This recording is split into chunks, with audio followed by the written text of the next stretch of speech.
launching into the episode. Ah, man, it's been so hard to hold back on talking about this movie. We have to be very careful not to ruin it. It's Halloween night. We're talking about Halloween, and we have to be very careful not to, we spoil everything, and we can't spoil this. First off, hi, I'm Maddie. Oh, yeah, and I'm Corey. And this is Hallow-Holics Anonymous, a show about some stuff. Oh my god! It's like a 3-line outline and you can't read your stupid line that you say every episode. It's not in front of me. Don't you have it memorized by now? You'd think. Wait. I can do it. A show about all things horror and occasionally Halloween. Was that right? It wasn't exactly right, but we'll go with that. What's it supposed to be? A show dedicated to all things horror. A show dedicated to all things horror? It's too late, Corey. No! It's a show about all things horror and dedicated to Halloween. What I meant to say was a show dedicated to all things horror and occasionally Halloween.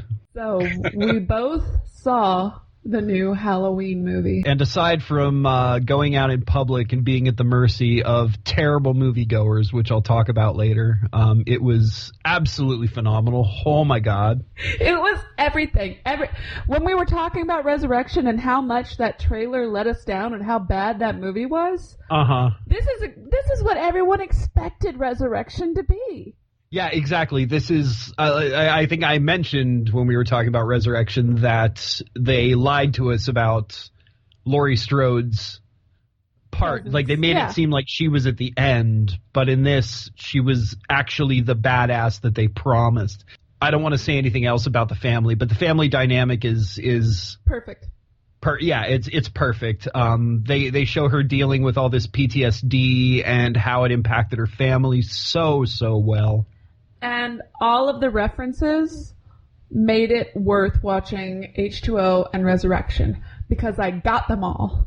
Yeah, definitely. And that's another crazy thing. They managed to reference everything, including every single soundtrack, and the most featured deaths, I think, in every movie are sort of showcased throughout. But yeah, they do this, and normally I would hate that, and I'd feel like it was just grabbing onto nostalgia for nostalgia's sake, but they managed to just shout out to every movie and make it work so well. Because they weren't doing it as a painful elbow nudge in your ribs. They were doing it as a celebration. Like, you could tell the people involved loved it. Yeah, who knew Danny McBride was such a Halloween fan? Do you not know who Danny McBride is? I do, but I have to look up his filmography. Oh, okay. It's stoner comedy. He's all like Pineapple Express, Eastbound and Down. Okay. All right. Yeah. All right. Well, yeah. He was one of the writers. There were 2 other writers, I think. Well, I'm not terribly surprised. I mean, he was in that. He's been in some dark stuff. He was in that Apocalypse movie. Are you talking about the one with Seth Rogen? Yes, and this is the end. His character got pretty damn dark in that film. It's not the same thing. He got really dark. He became a sadomasochistic, like, apocalyptic warlord. He did pretty much exactly what I would do in that situation. Who's basically his pet in that? The one from Scott Pilgrim versus the World. Oh, this is driving me crazy. No, his pet was, it was Channing Tatum. Yeah, Channing Tatum. That's it. Yeah. That's pretty dark. Oh, and he became a cannibal, which actually, yeah, that is exactly what you do. So I'm not surprised at all that Danny McBride had this in him. Yeah, I suppose you're right. But it was cleverly scripted.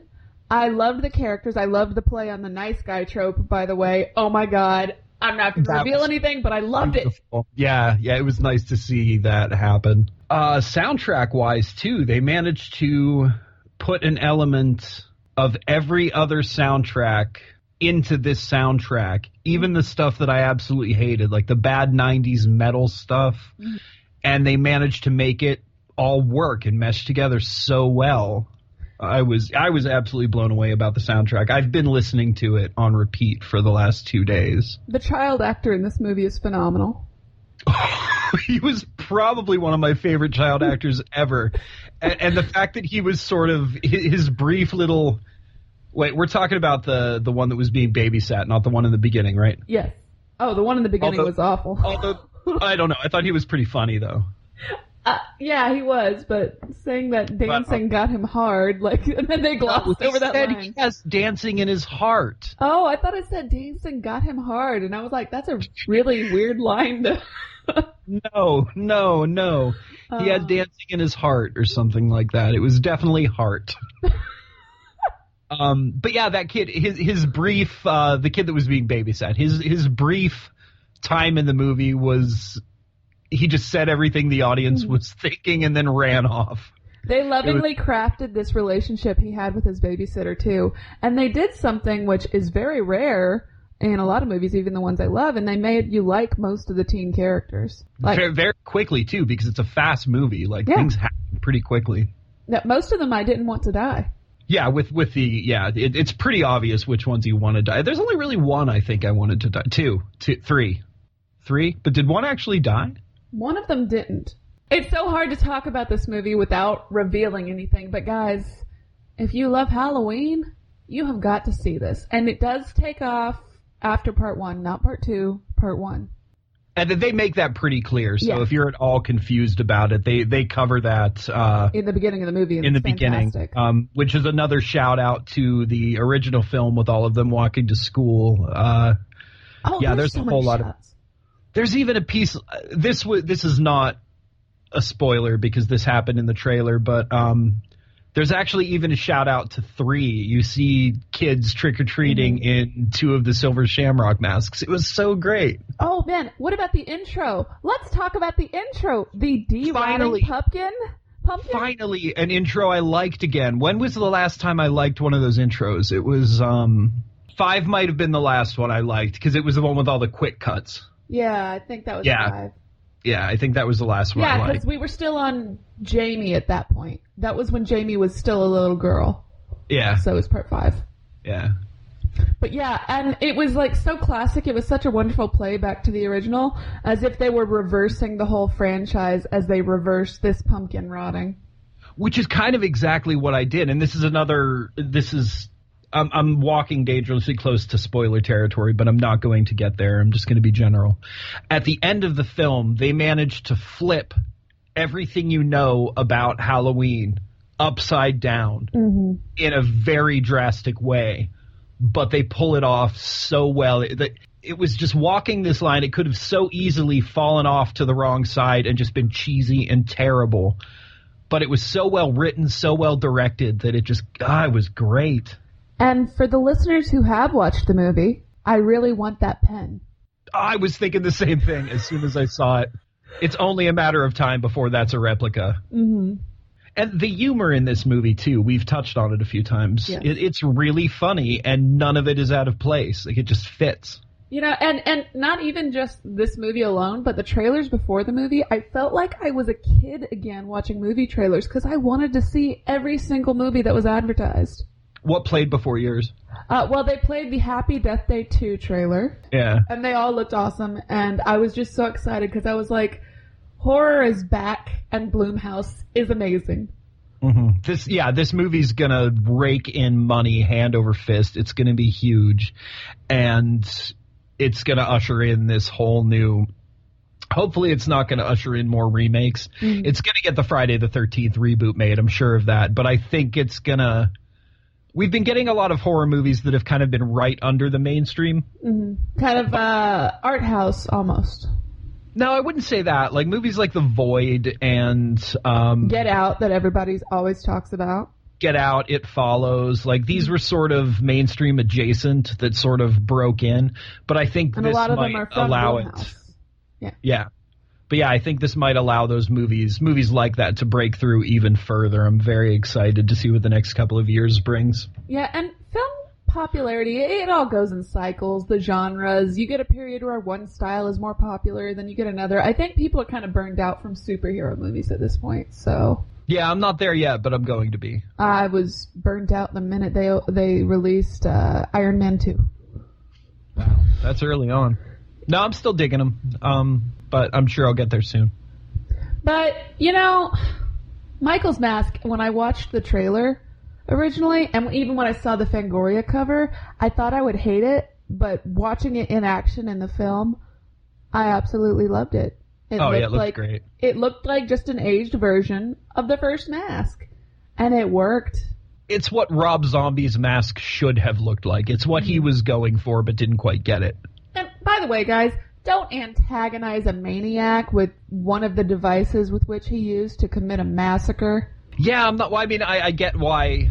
It makes sense later on in the film why that journalist was able to do that, but yeah, not a good idea. It was stupid. So the only complaint I have, and this isn't even about the movie, this is about going out in public to watch a movie. Mm-hmm. I should be able to go to a theater, sit down, enjoy the movie, eat my popcorn, drink whatever I snuck in, usually bourbon and water, which I did. And you snuck in happy. Water? Yeah, to keep hydrated. They can't give you a cup of water for free. You got to sneak it in. You have to have that filtered. Extra. Oh, it's not filtered. Okay. Yeah. I carry around, I have a water bottle that has a built-in Brita filter. I don't drink peasant water, Maddie. Oh, my God. You'll breathe fire, but you won't drink tap water. Exactly. So, yeah, I expect to go watch a movie, not be bothered. This was unfortunately not the case. I walk in, sit down by myself, totally cool, love seeing movies by myself. And this family, extended family, two couples and two children, two young children. I don't understand, between the ages of 2 and 13, I don't know how old kids are. I assume these kids were either 6, maybe 11. I'm not sure. One of them was chill. One of them, sat way on the other side of, it was me, an empty chair with my coat and my booze, and then the mom and the dad and the chill kid. But the other kid insisted on sitting on his mom's lap, wouldn't stop talking, and I'm like, all right, I gave it a few minutes. When I saw him, I even offered to get up and leave. I'm like, look, guys, if you want this area, I'll just move. And they're like, no, it's fine. So I stayed there until the previews, and this kid would not shut up. And I felt myself getting ready to murder him. So I got up and I just got up, grabbed my stuff and moved. Normally I'd yell at the kid, but I didn't. The movie hadn't started yet. I thought I'd give him a chance. So I go and sit down, and it was the perfect timing to get out of there because not 3 minutes later I look over and the kid is doing that stupid floss dance from Fortnite. Do you know what I'm talking about? I do not. Later on, look up the floss dance. Yeah, because I've never played Fortnite. Oh, okay. I assume it came from somewhere else, but it's like an emote the characters can do. You can do it in Destiny as well. But anyway, yeah, the kid was doing that, climbing on his mom the entire thing. Number one, what are you bringing kids to this movie for that are either 6 or 11 years old? And if you're bringing kids to the movie, shut them up. Yeah, take them out of the building and leave. Or suffocate them. There are options. My parents taught me how to behave in movie theaters, so I don't really have any advice. Teach your kids not to yell and play around and run around in movie theaters. It's not the place for that. Yeah. That being said, I'm a little embarrassing when it comes to going to see a movie that I really enjoy with my friends. I embarrass them. I don't embarrass myself because I don't care. Right. But for instance, when I went to see The Predator recently, which was really good, I loved it. I didn't get to see that in theaters. Oh, yeah. I went to see with my best friend, Audra. Shout out to Audra. And when Keegan... What up, girl? When Keegan-Michael Key showed up, I didn't know he was going to be in it. I was like, ah! She just glared daggers at me. And several people looked over at me, and I was like, what? I wasn't expecting it. I do that stuff all the time. I laugh when nobody else is laughing. In fact, that happened when I moved back to the quieter section of the theater. The scene when the trick-or-treaters wearing the silver shamrocks masks came on, I started laughing to myself. And it was pretty obvious that the girls that were sitting a few seats away from me either didn't get the reference or just thought I was a pretentious film-going moron, which I am. But, I could hear them kind of look over and laugh at me and, whatever. I'm not... But I do that a lot. I laugh at inappropriate times. I laugh at references nobody else gets. I laugh at references that may not even be there. I don't know. So, we were I was fortunate. I don't know if the friend I was watching the movie with was fortunate because she doesn't like to talk during movies. Different friend. Shout out to Danielle. I was fortunate, and that there was another person nearby who I guess had seen all the Halloween movies. Because there were bits where I was like, ah! And she laughed along with me. There were also some points during the violent bits where I was like, oh! because I do that too. And again, I'm a very obnoxious person to watch a movie with. I don't know what to say. And when I'm at home, I like to have discussions during the movie too, so I'm even worse when it comes to that. Oh, I'd kill you if you wanted to talk during a movie if we were watching it at home. No, I talk about the movie, about what's going on.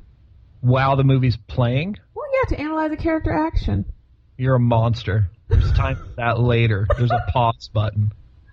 Well, sometimes I do pause, and that's even more annoying, I find. No, I would rather you pause, say what you want to say, and then get back to it. Listen, I can't watch a movie and do complete suspension of disbelief while I'm watching it. I have to think about the writing and the technical aspect while I'm watching it. I don't know what to tell you. I legit threatened somebody with a fire poker once for talking during a movie in my friend's basement. So we can't ever do a commentary together is what you're saying? Well, if I go into it knowing it's going to be that and it's something I've already seen before, that's fine. But if it's a new movie, I don't care about the psychological motivations of any of the characters. I just want to see the movie. But I think we could definitely do commentary. At any rate, guys, you need to go see Halloween. You need to see it. If you haven't seen it, see it right now. Go. For sure. Keys, but get your wallet right now. Leave the building. I don't care what you're doing. Just go. Just make sure you're in a relatively empty theater and there's no children that are either 6 or 11 years old. I don't care if you're a brain surgeon, because clearly you don't care about your job anyway if you're listening to this podcast right now. I don't care if you're an EMS driver. I don't care if you're in the middle of a big presentation. Again, why are you listening to a podcast? You just go see Halloween right now. Get in your car, now. Yeah, it is that good. What do we want to do for Halloween today besides talk about Halloween? Because this episode is being released on Halloween. And this is a bit of a free-form episode, guys, so we're just kind of winging it. We could either... I have my horror pack. We could do that now, or we could do offensive costumes first. It's up to you.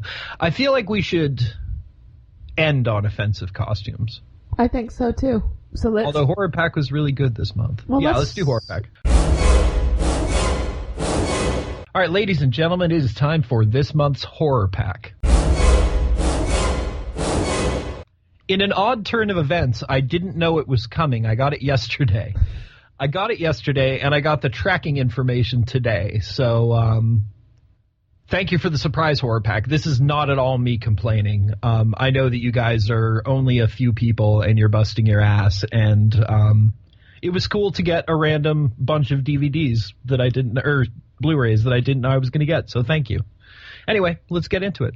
Wow, I sounded like a real unboxer there. That was weird. Anyway, let's get into it. Put on your scream mask, get your knife for your gimmick, put on your lingerie. All right, so this is kind of in order from what I'm least interested in to what I'm most happy to get. Though there's not really one movie in here that I don't want to watch, which is very rare. First up, we have Exeter. Have you seen it? I have not. It is from the director of Friday the 13th and the Texas Chainsaw Massacre. I would assume they mean the reboots, which I enjoyed both of them. Actually, I enjoyed Friday the 13th less when we watched it in that marathon last year. Yeah, I appreciated elements of the Texas Chainsaw Massacre remake. Oh, I very much enjoyed that. Yeah, and I appreciated the introduction to the Friday the 13th reboot. I like how they kind of caught us up on everything that had already happened. Yeah, and you kind of got two movies in one. I thought that was pretty cool. But I'm not sure I loved it, you know. So this is also from the producers of Paranormal Activity and Insidious.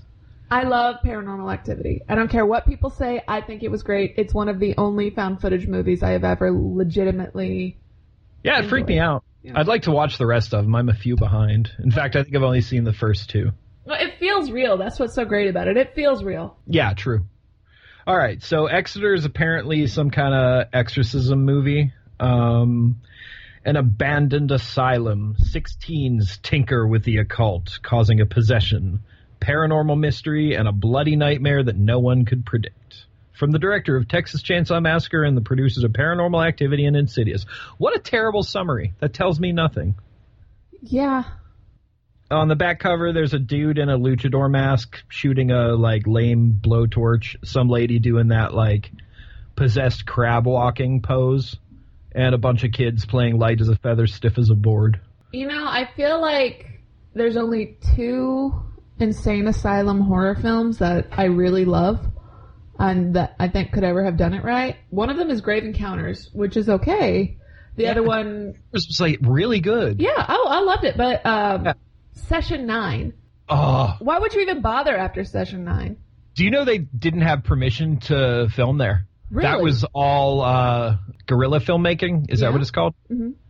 Yeah, something like that. But yeah, apparently they weren't allowed to be there. They just kind of snuck in and did it. That movie is so good. It is. It's amazing. Oh my gosh. Oh, and the way they manipulate the timeline. tape. No, well, the timeline, yeah. But the as usual, I'm talking about sound. The way they manipulate the recording of the what is probably the demon in the end, and the glitches and sort of imperfections in the sound make it so much creepier. It was so great. I love Session 9. So I would just like to add 2 more movies onto that list that I had forgotten about, and I'm a little ashamed of myself. 3 movies. Hellraiser 2, Nightmare on Elm Street 3, and House on Haunted Hill. Yeah. I can't believe I forgot about Nightmare on Elm Street 3. Oh, and Bad Dreams. Bad Dreams is a good one as well. If we're just going to keep tagging on movies, I guess Legend of Hell House, too. Well, no, but they're all in insane asylums, you jerk. Oh, good point. I forgot that was a thing. Anyway, next up we have The Birds by Alfred Hitchcock. Oh, that's a nice little... I mean, did you already have it? No, I didn't have it. I like Hitchcock, but not enough. Like, I've never gone out to pick up any of his stuff. You know, and it's been years since I've seen this. The Birds was the first Hitchcock movie I ever watched, and one of the earliest horror films I can remember watching, and it scared the crap out of me when I was a kid, so I loved it. Yeah, I need to watch it again. It's been way too long. I'm not going to summarize it. It's The Birds. If you're listening to this podcast, you've heard of The Birds. Someday I want to sit down and do a straight-up Hitchcock marathon from the beginning to the end. Jesus. What? That's a long time. I mean, I get it, but that's a long time. Next up, The Innkeepers. That's okay. Yeah, Ty West. I actually really liked it. It's not really, I wouldn't call it a horror movie. I think it definitely has elements. It's more like Clerks if they worked at a hotel and were a little more functional. It's about 2 like slacker 20-somethings in a hotel. I think it's their last night there before the hotel's closing, and one of them is an amateur ghost hunter, the other one's a skeptic, and it's mostly a series of conversations and just sort of a character study and a couple of people. There's some interesting characters that come in and out. Lena Dunham plays a coffee house worker. It was a pretty fun cameo. And then it's got a bit of horror at the end. I really enjoyed it, but I can see why a lot of people wouldn't. It's a good one-time watch for me. I could watch it again. Cinema for Cynics on YouTube hated it, which I adamantly disagree with him on, and I usually don't. Yeah, he really didn't like this movie, but I think he went into it expecting a full-blown horror movie, and it wasn't that. But I think, give it a shot. It's good. I'm glad I own it now. And finally, I am so excited that I own this movie. I can't believe I've never owned it before now, but I finally have a Blu-ray release of Cannibal Holocaust. Oh, wow. Blu-ray? Can that movie even be pumped up to 4K? I don't know, but this is the Horror Pack limited edition, so Horror Pack actually helped put this out. And most of you know this is the original found footage film. Some people say it's Blair Witch. No, it's Cannibal Holocaust. Actually, it might be Cannibal Ferox before that, but that's not important. I always pronounced it Ferox. Now I feel stupid. Well, it might be Ferox. I honestly don't know. I'm dumb. Again, if you're listening to this podcast, you probably know Cannibal Holocaust. It's the movie that every amateur horror fan middle school whispers about on the bus. Right. So Cannibal Holocaust is about researchers or journalists, I forget, that get lost in the jungle, and another team of documentary filmmakers go to sort of investigate. Turns out they weren't lost. They were taken by cannibals, and a whole lot of violence ensues. This movie is very difficult. I'm going to warn you. There's some actual animals that were killed. They were eaten. They did use the meat, but still, these are actual animals being killed. And this movie actually was so realistic at the time they had to go to court to prove the actors and actresses were still alive. So some of these actors and actresses had to actually walk into a courthouse and be like, "Yep, this movie was fake. I wasn't really impaled on a stick. No worries." It's one of the concern. Yeah, it's one of the most famous video nasties. Yeah, and it is very realistic and very well done. And I wouldn't recommend it for someone who's faint of heart, guys. If you find that you can't sit through Hostel and you can't sit through Saw, stay away from Cannibal Holocaust. Yeah, because this is the granddaddy of that kind of stuff, and it still overshadows them all. Yeah. Modern gore, it can get pretty gross, especially, like, we have a fetish for intestines falling out these days. Mm-hmm. It's nothing compared to Cannibal Holocaust. No. So, yeah, that is Horror Pack. Pretty great month. I'm glad that they really brought it for Halloween, and I'm glad they surprised me with a tracking number a day late, which is hilarious. I find it shocking that they sent you both The Birds and Cannibal Holocaust in one pack. That's like two famous movies in one go, you know? I think what it was is because last month they had problems getting one of them, and I think that it was probably Cannibal Holocaust since that was their Horror Pack Limited. So I bet that we got those two in one because we were supposed to get Cannibal Holocaust last month. Still, it's a really good deal. Yeah, it's true. But like I said, that's speculation. Yeah, it is a great deal. I'm really starting to love the Horror Pack and Coffin Box guys. I think they're really killing it. Now, moving on, for listeners who have combed through the archive, and I know there's a few of you out there, with my earlier co-hosts, one of my earlier co-hosts, Julianne, I had previously done an episode about sexy costumes. Well, this Halloween, we're going to talk about offensive costumes. I should state here for the record that I don't find offensive costumes funny. I feel like they need to be talked about more because of the stupidity of people and the ignorance of people rather than the actual humor behind it. I mean, some of the ones I'm going to bring up are funny, but there's some stuff I'm going to talk about that just it's astounding that people are A, this stupid, or B, this racist and terrible in 2018. Side note, I just had inspiration for a short film. What's that? A group of philosophy majors full of themselves decide they're going to have an offensive costume party and talk about the social repercussions of all of the costumes they wear. Ugh. And then they discover their own prejudices in the process. I was hoping this was going to be a slasher movie and I got to be the slasher. No, they just realize they're all jerks. They're dressing offensively to discuss it, but they really hold those views secretly. Actually, realistically, that's not a bad idea. I still want it to be a slasher movie and I still want to murder them all. So should we start with that then? Should we start with the racist part? Yeah, let's start with racist costumes. By today's standards, actually, when I was a kid, I wore something that someone would consider racist today. When I was little, I dressed as Pocahontas. Yeah, that's a tough one. It's definitely not okay, but it was a different, and I'm not using a different time as an excuse, but you were doing it because of Disney. You know what I mean? And you were a kid, so you didn't know any better. I was super cute. I will say that. I was adorable. Oh, I'm sure you were. But yeah, it's not really something you would encourage a child to wear today. Or even the classic cowboys and Indians kind of costume duo. That, by today's standards, that's pretty offensive. Oh, yeah, definitely. I would definitely talk to somebody's parents if I saw... I mean, even if I saw somebody dressed as a Native American that was obviously white, I'd probably be like, you get why that's not so cool, right? Yeah. I wouldn't blame the kid. It's not the kid's fault, but... I heard this on Phil DeFranco, I think. This kid went to school dressed up as Hitler. There were a lot... Let me actually look this up. You're sure he was Hitler and not Charlie Chaplin in The Great Dictator? No, there was a swastika and everything. Okay. Weren't there swastikas in The Great Dictator? The point is, it was definitely Hitler. It was not.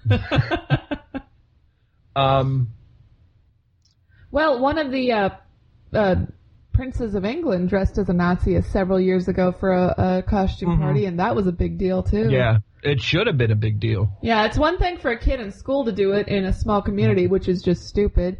For a member of the royal family, that's That's a big deal. Yeah.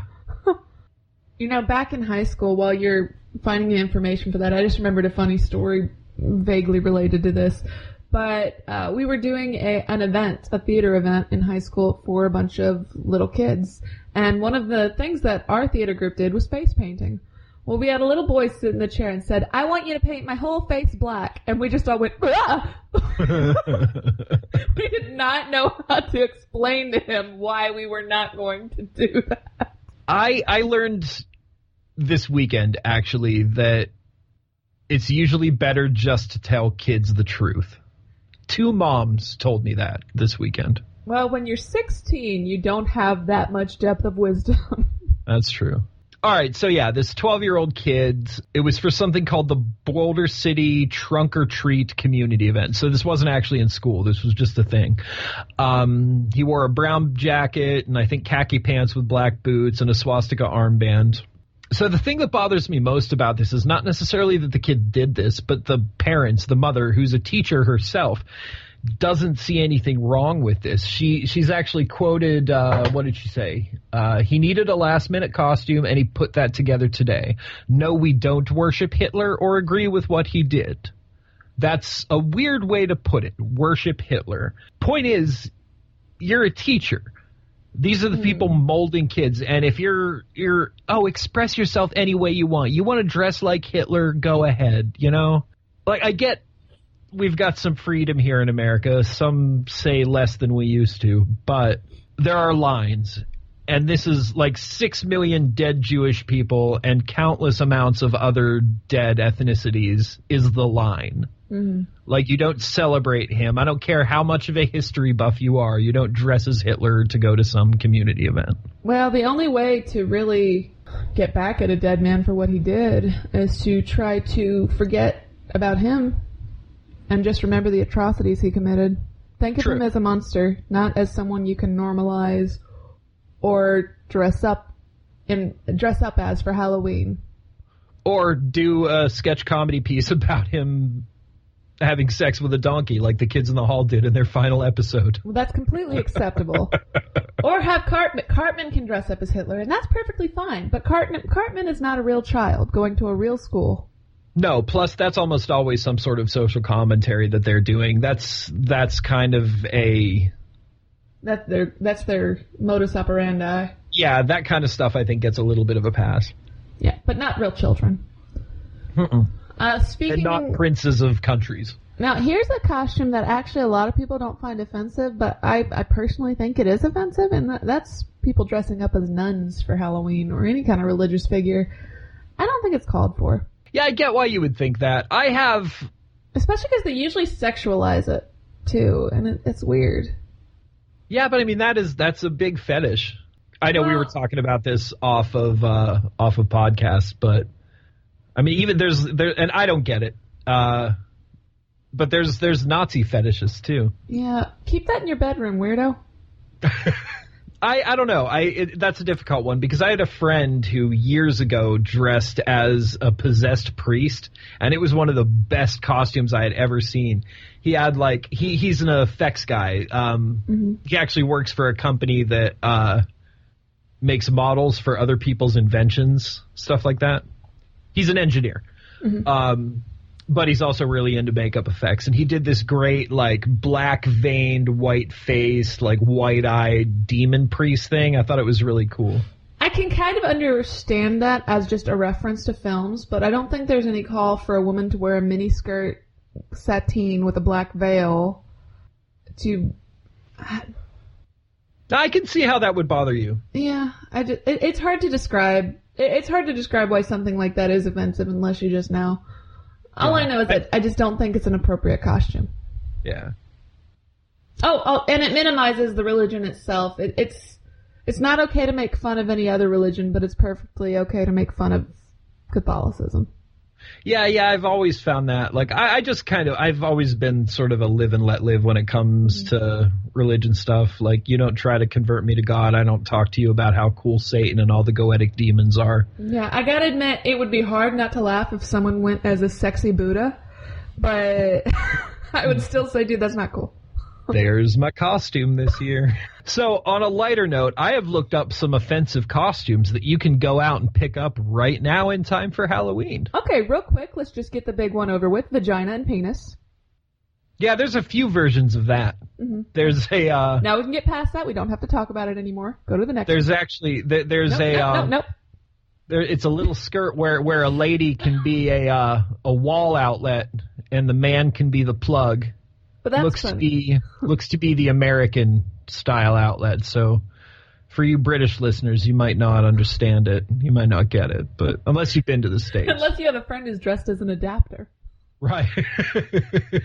All right, so I'm just going to start. I just Googled this, and we're going to start at the top. All right, so first up, we have Sloth from the Goonies. The reason this is wrong is because Sloth is a person with mental and physical disabilities. While a very likable character. Yeah, a very likable character. He's great, but it's still pretty offensive to me and just about anybody that works with disabled people, I think. Mm-hmm. And again, I understand the want. It's not. I don't think that people dressing up as Sloth mostly are doing it out of malice. I think most of them are probably doing it because they love the Goonies and they love the character, but I still don't like seeing that costume out there. I don't like a disabled person reduced to a Halloween mask. So next we have, it's called the Rude Old Man Flasher. Maddie said I can only say dick a couple of times, so we're gonna have to switch it up a bunch. So this is a full body suit with a gentleman with a large saggy wang and an overcoat, so it looks like he's naked. And I'm pretty sure if you wore this in public and actually flashed people, you'd still reach sex offender status. Like, I don't think just because you're not actually naked, this is still very obviously sexual harassment. You know, that reminds me of a friend I had back in college whose grandmother was this cute little old Southern lady, but she made her money on the side building aprons with penises under them. The aprons that you lift up one part and then a penis. Oh, yeah. And she just was so tickled. She showed them off. She wore the apron into the living room, showed it to me, and she just laughed, and she asked if I wanted to buy one. And I was like, no, thank you, ma'am. Okay, I don't even know what this one means. It's called the Rasta Impasta Men's Happy Halloweeny. It's a large white penis. There's nothing Rasta about it. So yeah, don't dress up like phallus and go out in public. Let's give you a term you can use. A man's princess. You're going to use that for the rest of the podcast when you talk about the part, okay? I'm going to keep switching it up. Relatively family friendly. I'm doing fine so far. Why can't you just call it a man's princess? Because that's weird. You've done weirder things. Yeah. So, all right, I'm just going to go through a bunch of these because we could be here forever. We've got the Linguini and Meatballs, which is a gentleman's member where the sausage should be. We've got the breathalyzer costume, which isn't funny because drunk driving isn't cool.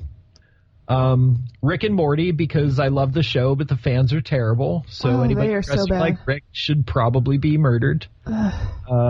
Why don't you just call it what it is? You're dressing up as Doc and Marty. Yeah, that's what it originally was. Yeah. So there's one with a man dressed as a fisherman with a fish with his lips wrapped around his little princess. Thank you. There's oddly a lot of Game of Thrones costumes here, which I assume is in the offensive section because of all the family banging. All the Dothrakians? No, all the incest. I'd rather think that the Dothrakians are pretty offensive. Well, the Dothrakians are very rapey and bad, but there's also a lot of incest. So we've got two costumes that... One looks like a onesie for a child. It's got bunny slippers and all. And the other is like an outfit you'd see like somebody in a Friday the 13th movie wearing, like a camper outfit. Mm-hmm. And both of them have huge, raging... hard princesses? Oh my god. Again, I don't understand why people don't see that pretending to be a child with a throbbing erect princess isn't okay. How's the princess thing going? It works. We've got the Shocker, which is, if I need to explain the shocker to you, you should know. Is a man getting electrocuted with a big princess? Wait, do you really not know what the shocker is? What's the shocker? Just Google it real quick. Oh my gosh, okay, let's see. Be careful, but Google it. In fact, Google definition of shocker. Okay, so that's the costume where if you look at it, you have to punch someone in the princess? Or they have to punch you in the princess? No, Maddie, I really don't want to explain to you what the shocker is. Okay, let's see. I mean, I will, if you want me to. What is a shocker? What is the shocker? What is the something that shocks? No, obviously that's not the definition that should offend me. Something that shocks, especially through being unacceptable or sensational. No. I see. There All right. it is. Yes, that is quite offensive, but even more offensive because you'll probably have to explain it multiple times, and that's exactly. And then I can't imagine you wouldn't feel like an asshole having to explain that's what you are because you thought it was so funny, but nobody else does. Yeah, it's like a coworker I had who wore a magnet around his neck to work, and he attached a bunch of little chickens to it, and he was really pissed off he didn't win the costume contest. Wait, what was it again? He was a chick magnet. Oh, God. 90% of the people who worked there were women, and none of us liked him. So that was... he's one of those guys. We were just like... It was like we all exchanged this one grim look in the morning when we all walked in, and he described his... And he felt compelled to explain his costume. All right, so, and this is just the first page. I'm not going to go beyond this, but we could go so far into this. Next, we've got a couple of different versions of Trump costumes. We've got Trump fondling a young lady. We've got Trump riding on Kim Jong-un's shoulders, holding the American flag. He's inspired more costumes than Nixon. And I'm sure that this is only a few. We've got Trump giving a child a piggyback ride. Okay, that's all the Trumps on that page. Sloth is the most offensive on this page. But I think second is it's called the men's tidy whitey costume. It's a onesie that starts out t-shirt, then goes to underwear, then saggy jeans. So it's sort of emulating that whole rapper look, which is...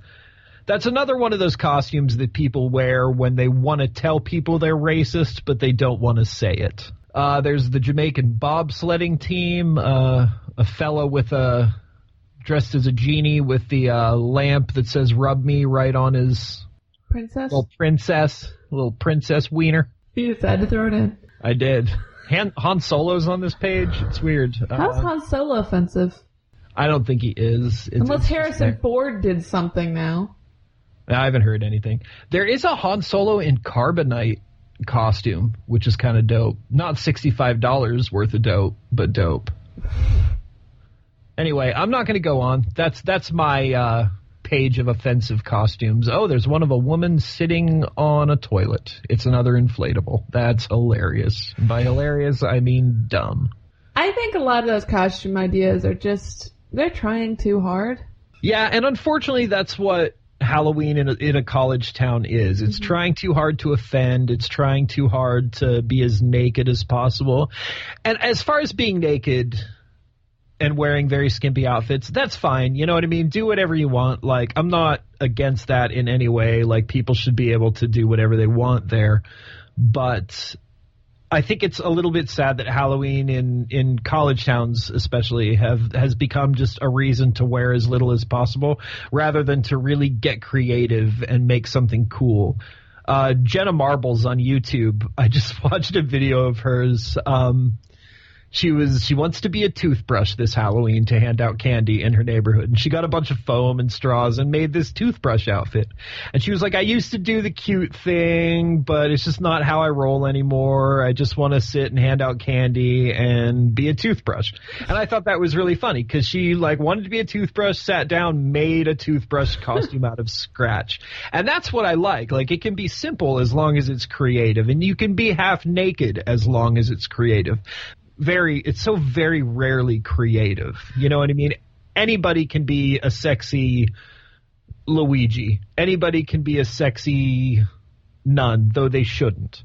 So there was actually a very funny picture on Reddit of a woman's Halloween costume, and she was dressed as Clippy, sexy Clippy, and it had a little like the help guy from Windows, and it had a speech balloon coming out of it that said, "I see you're trying to come up with a costume. Did you mean something that no one would find sexy and is most likely very inappropriate for the situation?" See, now that's perfect. That can be sexy and creative. I love that. Yeah. So what are you dressing up on Halloween this year as? Do you want to try that question again, Maddie? So what costume are you wearing on Halloween this year? This is going to be super boring for you, but I actually haven't dressed up for Halloween in quite some time. Halloween is the one day of year where... Halloween is the one day you want to try that again? When... Yeah, fuck you. Halloween is the one day of the year that I can walk amongst the mortals and fit in. So I choose not to wear a costume because for me, every day is Halloween, Maddie. That sounds like something a pretentious singer I listened to said. Well, there's a Ministry song about that. But no, it's true. I mean, I hand out candy. I talk to the kids. Like, I enjoy that aspect. I go for long walks to see everybody in their costume, going from bar to bar and stuff sometimes. I enjoy the holiday a lot. If I do dress up in like I have in the past, it's always been a more extreme version of myself. Like, I go a little more gothic gas station attendant than usual. I get a little more demon trucker than I usually am. That kind of thing. So last year I was Carmen Miranda. I made my own hat. Which is, I think that's the first picture I ever saw of you. Yeah. The year before I was Frida Krueger, a blend of Freddy Krueger and Frida Kahlo. Everyone actually really respected that I wore the mustache and the unibrow with makeup, and I made it very convincing. People even took pictures with me. Nice. Yeah. And I don't remember what I was the year before, but a few years before that, I was a vampire who'd just gotten up out of bed, so I had like blood dripping from my mouth. I had a bloody toothbrush. I was wearing a red robe. My hair was all messed up. And this year, I'm going to be the Bride of Frankenstein, but I'm going to try to make as accurate a costume as possible, and I'm going to do black and white makeup so it looks like I stepped off the silver screen. Oh, that's awesome. That's going to be really cool. Yeah, it's going to be cool if I follow through with it. I have Halloween off, so I'd basically be dressing up to sit around my apartment. I think one of my favorite past costumes was kind of a reaction to the offensive costumes. This was one of my first years so this would have been about 9-10 years ago, something like that. I was trying to think of what would offend the most white people in this small town. So I decided to go as a gender-confused redneck. Oh, boy. What I did was I got myself a trucker hat. I turned a red flannel shirt into like a sleeveless sort of belly shirt. Like I tied it. It didn't stay tied all night. I had a dirty wife beater under that. And then I made Daisy Dukes out of a pair of jeans. Oh. And I had a pair of knee-high steel-toed buckle goth boots on. I spent like 2 days in that costume. It was pretty funny. So you pretty much wore your everyday clothes. Yeah, I mean, I wore my pajamas out, you know. You watch a lot of Rocky Horror Picture Show, don't you? I used to. Actually, that was another crazy thing. Like, every year I'd be out somewhere was inevitably showing Rocky Horror, and I wouldn't even be dressed up, but people would be like, "Oh, are you dressed as Eddie? Are you come to see him?" No, this is my coat. This is what I normally wear. You know, I got confused for Eddie a lot. Being a fat punk rock kid gets you confused as Eddie. So I had a group of friends I tried to convince to get briefcases and dress in business suits to a showing and just act completely stone-faced the whole time and then occasionally like clap softly and say, "Oh, I get it. That's funny." But they were convinced that everyone at the show would be really pissed off at us. And I was like, no, they get it. They know that was totally funny. No. Yeah, I think so too. Yeah, nobody agreed to it. I designed the set for 2 different Rocky Horror shows. They were both community theater, but they were fun. They were fun little shows. I was an extra in one of them. Not because I auditioned or anything, just because I was like, yeah, I'll design it if you let me be in it. So I got to do the time warp and got to be in all these other scenes, got into a fight backstage because one of the guy playing one of the other extras shoved the choreographer. And as I was getting up to punch him, my good friend grabbed him and threw him over a table. It was the midnight show. We were all drinking. Not that excuses somebody kicking a woman, but he got what was coming to him. You know, I feel the same way about Rocky Horror that I do about Flashdance, in that it's a bunch of fun music videos that is cobbled together into a terrible movie. And I enjoy the musical sequences separately, but I don't enjoy the whole film altogether. I can understand that. Have you seen Shock Treatment? No, I haven't. I've heard about it. It's still pretty disjointed plot-wise. I prefer it. I think the music's a lot better. And it sort of predicts reality TV. Meatloaf's not in it. Brad and Janet are no longer played by the same people, but Brad and Janet are in it. The writer is obviously in it. I forget his name. He was also in Dark City. Oh, I love Dark City. I know exactly who you're talking about. Yeah. Richard...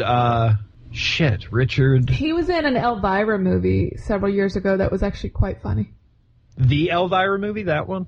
Not the Elvira Mistress of the Dark one, but the one where she went to Transylvania. Oh, I haven't seen that one. Oh, it's ridiculous and fun because she's basically... the idea is that she's in one of the many movies she made fun of. Like something like that. There's a point where she falls in love with a man who's like a handsome stable boy and he's dubbed over like a la Toxic Avenger, and it's quite funny. Nice. I love her. Yeah, I mean, she's no vampire, but I love her. Most of the movie is just a big reference to the Tomb of Ligeia. So, guys, I think the moral of this episode is please don't show off your princesses, even if you think it's a clever costume. Yes, and no blackface. No blackface. Dear God, no blackface. Ethnic face. No any face, except for your actual face, or a mask that isn't a racist mask. Yeah. And no Nazi costumes, please. Yes, please, no Nazi costumes. Or nuns. Or nuns, I guess.